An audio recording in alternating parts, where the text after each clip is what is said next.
Now, in these types,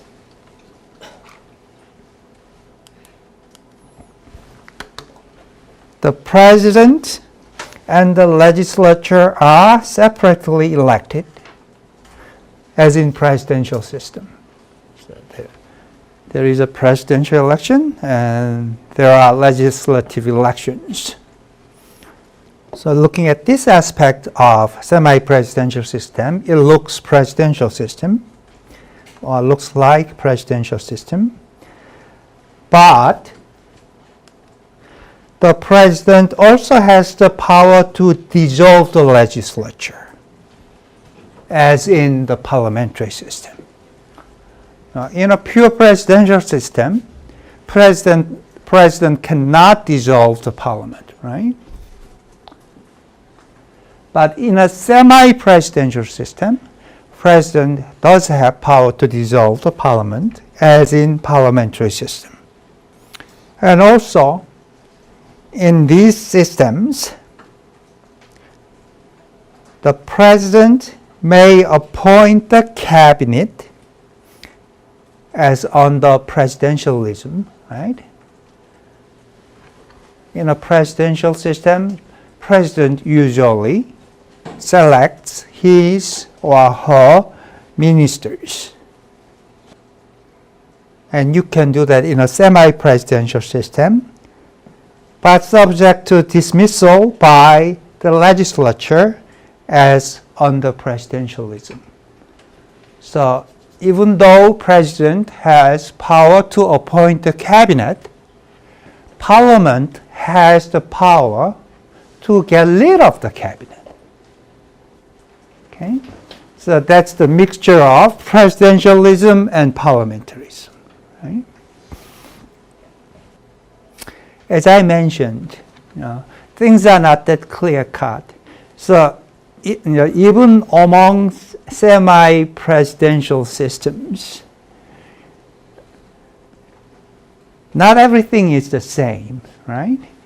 And a variety of arrangement exists for such shared control. So the president, the cabinet, and the parliament are now sharing power. But how much power goes to whom? You can make infinite number of different arrangements, right? And their consequences are often sharply affected by which party or coalition controls the presidency and legislature, or even which person controls the presidency, as we will see shortly. If very strong personality shows up, and if citizens actually like that strong personality, then this type of shared power may not matter. That person may be able to do a lot of things that would have been impossible for, say, somebody else with weak personality. Real-world examples. Many of the new constitutions of the emerging democracies of Eastern Europe,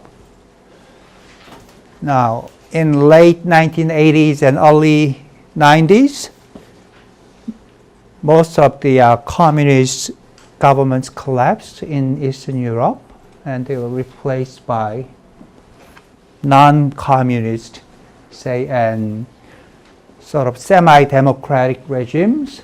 So in those emerging democracies, many of them have adopted semi-presidential system, including Russia. And we have already discussed the third wave of democracy. So that sort of democratization was happening not only in Eastern Europe, but elsewhere as well. So I'll talk about this picture shortly. In the third world, again, in new democracies, many of them ended up adopting semi-presidential system. And this picture has to do with what I said earlier, what parties in power, what coalitions power, or what individuals in power may make a lot of difference in how the semi-presidential system is actually being run. We are looking at two people from Russia, right? One person is famous Vladimir Putin. The others, Medvedev, right? Medvedev, sort of a Putin's right-hand person, right? And as you may already know, Putin was originally elected the president, right? And he served 2 terms. And according to the Russian constitution, you can serve president for just 2 terms consecutively. Okay, so Putin served as president for 2 terms, and now he had to step down according to the constitution. So he stepped down, and at that time his prime minister, Medvedev, ran for the president and was elected. So now that guy became president, and he appointed Putin as prime minister. So they changed seats. And Medvedev served 1 term as president, and Putin wanted his original position back, which was presidency. Now, I deliberately emphasized the word consecutively earlier. According to the Russian constitution, you cannot be the president for more than 2 terms consecutively. Meaning that if there's a time gap, you can come back and become the president again. So after Medvedev's 1 term, Putin got his job back as president. Obviously, he's going to serve 2 terms, right? And may go away for 4 years and come back to serve as 2 more terms.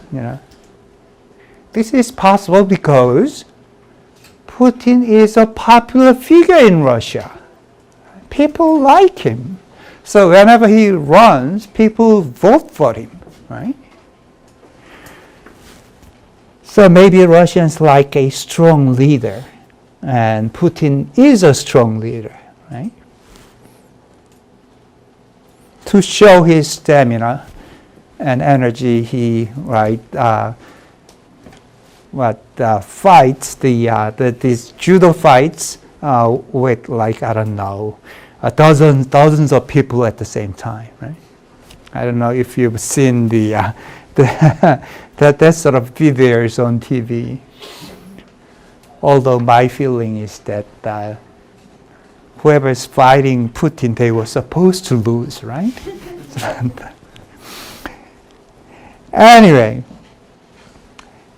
so the new democracies in Eastern Europe and Third World that popped up in late 80s and early 90s, many of them adopted semi-presidential system. And among the established democracies, we know that France has been a semi-presidential system. And for whatever reason, in Korea, where a president is considered to have enormous power, right? The what we call 제왕적 대통령제. For whatever reason, many people felt that French-style semi-presidentialism may fit us well, right? That's why you guys have heard the term 이원집정부제 so often, because many people have argued that we should change our system to semi-presidential system. Looking at the distribution of different types of governments in the world.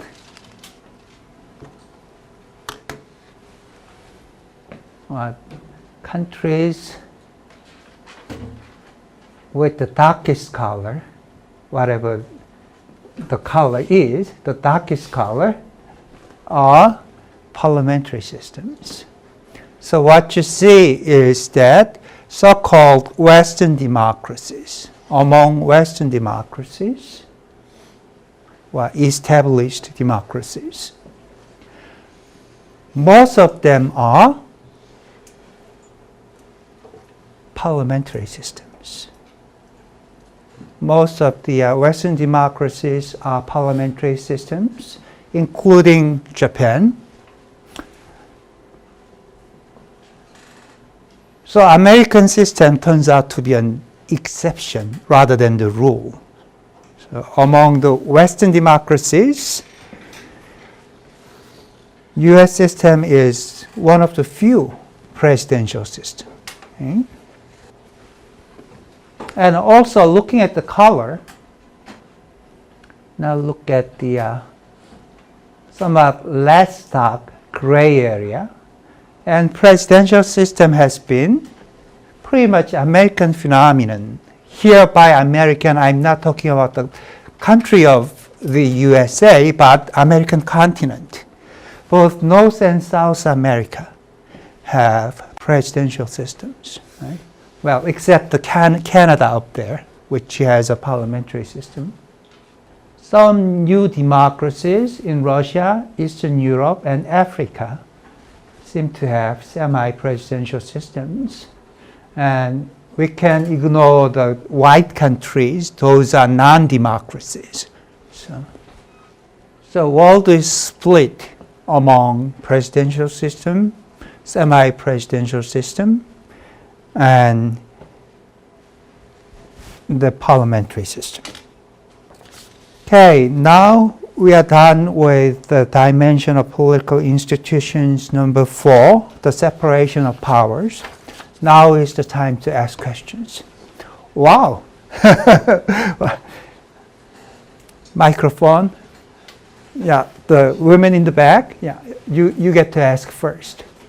내각제가 의회만이 국민에 의해서 직접적으로 선출되는 어떤 하나의 주체들이라 할 때 그들을 총리가 해산시키는 것이 민주적인 어떤 정당성이 조금 떨어지는 그런 거 아닌가라는 생각이 들었거든요. 그래서 어떤 경우에 총리가 의회를 해산시키며 사례나 이런 것들이 어떤 게 있을지에 대해서 듣고 싶습니다.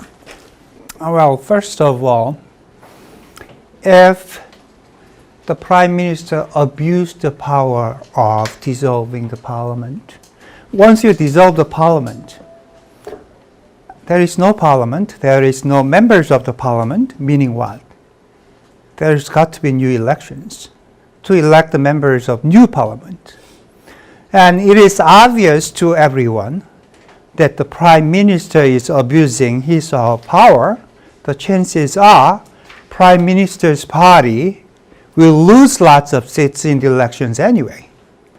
And the Prime Minister will not get his job back, right? Meaning that if his party shrinks, then his party is no longer majority party, and someone else will become Prime Minister. Someone else representing some other party will become the Prime Minister. So it is not a good idea to dissolve the party without a good reason. Okay? That is one thing. And another thing is, Prime Minister can dissolve the Parliament when things are not going very well. But oftentimes, the other way around is true, meaning that Prime Minister can dissolve the Parliament when things are going very well. How? Well, say your party is in power, and for whatever reason, economy started to grow rapidly. And people love your party. Say, initially then, you had your party had 40% of the seats in the parliament. This is a hypothetical situation. And there was your party A. Party B had 15% of the seats. Party C had 55, let's say 25, then 80, D 10%, E 10%. They make 100, right? I'm sure they do, right? Now, you're party A, and since you have 40% of the seats in the parliament, you do need majority to form a government. So say you form the coalition government with party B. And prime minister came out of party A.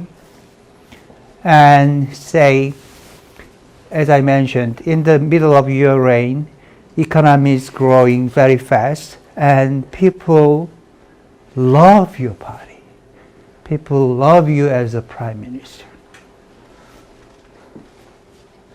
But party B has always given you a headache as a coalition member. Whenever you want to push for something, the coalition partner B has objected so often. So you don't really like party B. And many people think that the reason why economy is growing so fast is because of your policy, party A's policy. Then you dissolve the parliament. I just said that things are going very well now, right? And even if things are going very well, you dissolve the parliament and call for a new election. And there will be a new election. And since you got all the credit for fast economic development, many people voted, more people voted for you, your party. So now A has 60% of the seats. B has, I don't know, 10.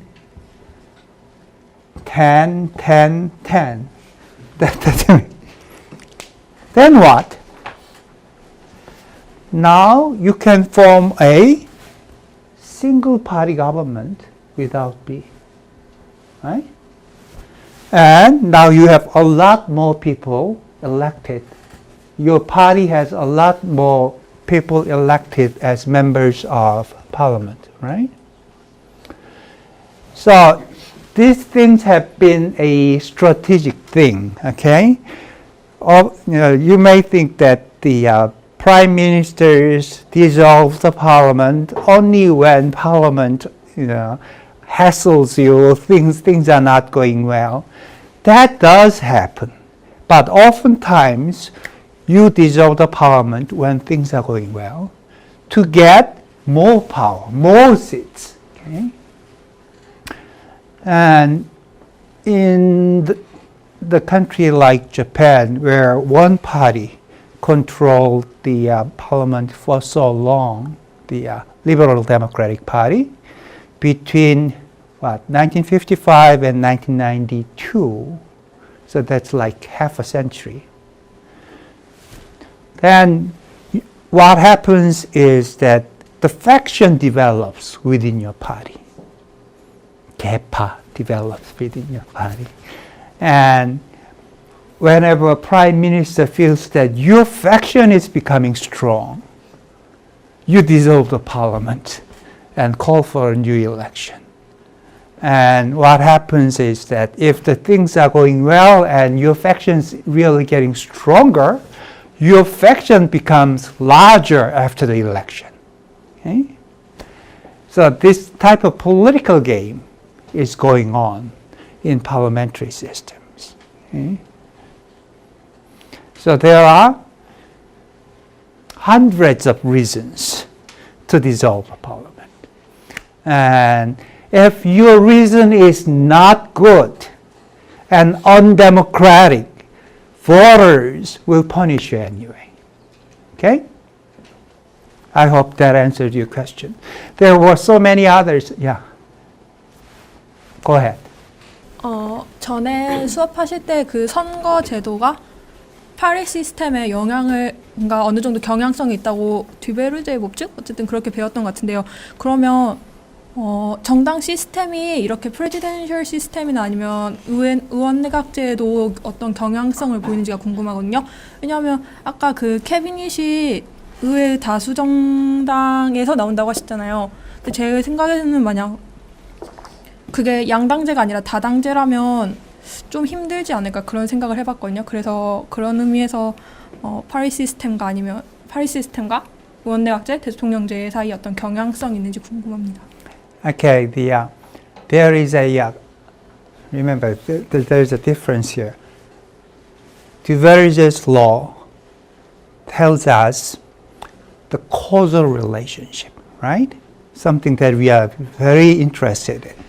So, electoral system causes party system.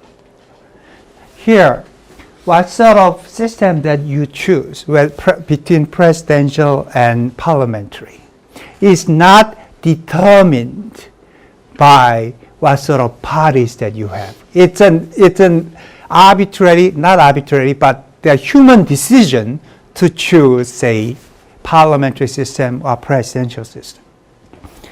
Now, most parliamentary system happens to have multi-party system. And as she mentioned out, it is difficult to have a majority party. And that's why we see the coalition governments in Western Europe all the time. Okay? Now, the exception is Britain, because as we know, Britain has 2 or 2.5 party system, right? Britain has electoral system of SMD, and because of Duverger, they have 2.5 party system. However, Britain does not have presidential system, but parliamentary system. So Britain is an exception, and Britain has parliamentary system with 2.5 party system.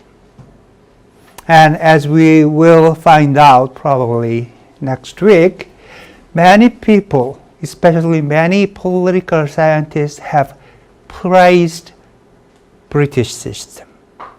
That is, SMD leading up to 2.5, well, that was pretty much given, but the fact that Britain chose parliamentary system with SMD has been praised because that sort of arrangement would guarantee stability.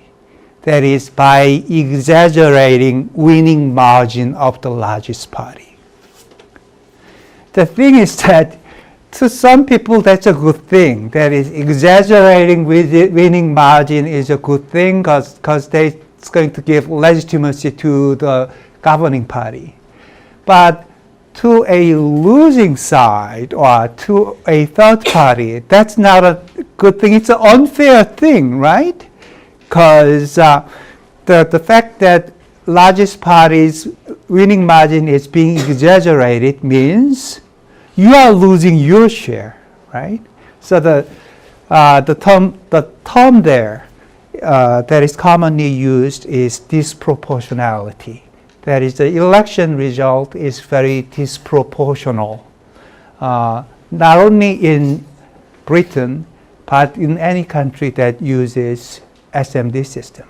But I think we already talked about it once, but we are going to review it again, because next week I have a plan to go over the institutions that we have discussed so far, and then talk about strengths and weaknesses. And the main reason for that, our goal is, as so many people are calling for political reform in this country, right?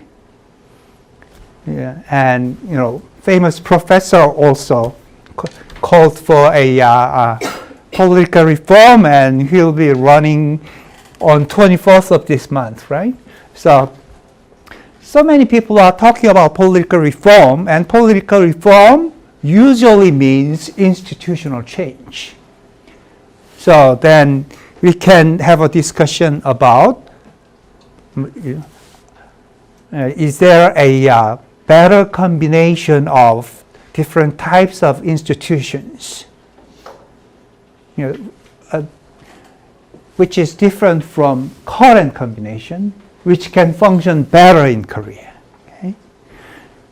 So remember, we are learning all this to actually apply what we learn in the real world, right? So, as I mentioned, just memorizing the terms and the definitions wouldn't cut it. Okay? You should be able to think through the causes and effects, and then now eventually we want to come up with some sort of combination, some package of institutions which will work well in Korea. Okay? We want to make some contribution. Okay? 제가 공부하기론 독일은 좀 다양한 성향을 지닌 정당이 여러 개 존재한다고 공부를 했는데 그 내각제를 실시를 하면 어떻게 캐비넷이 구성되는지가 궁금합니다. Well, Germany is the very typical case of pre-election coalitions.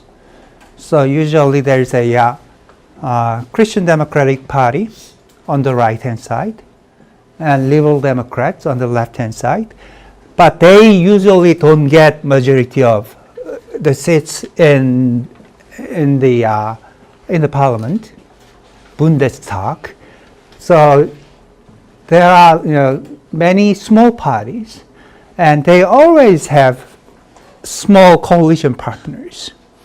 And with the small coalition partners, they usually make majority of the seats. So in Germany, very often what you see is German politicians telling you beforehand, before the election, that what sort of coalition they will form. If, say, they and their coalition partner gets majority of the seats. So the choice is very simple in Germany. It's slightly, right of the center coalition or left of the center coalition, and it may not even matter whether you vote for Christian Democrat or its small coalition partner, because they combined. What count is the combined votes for the two parties, rather than a vote for any one of them. Okay, I think we have enough for a single day's work, and you have other things waiting today. So let's call it a day today.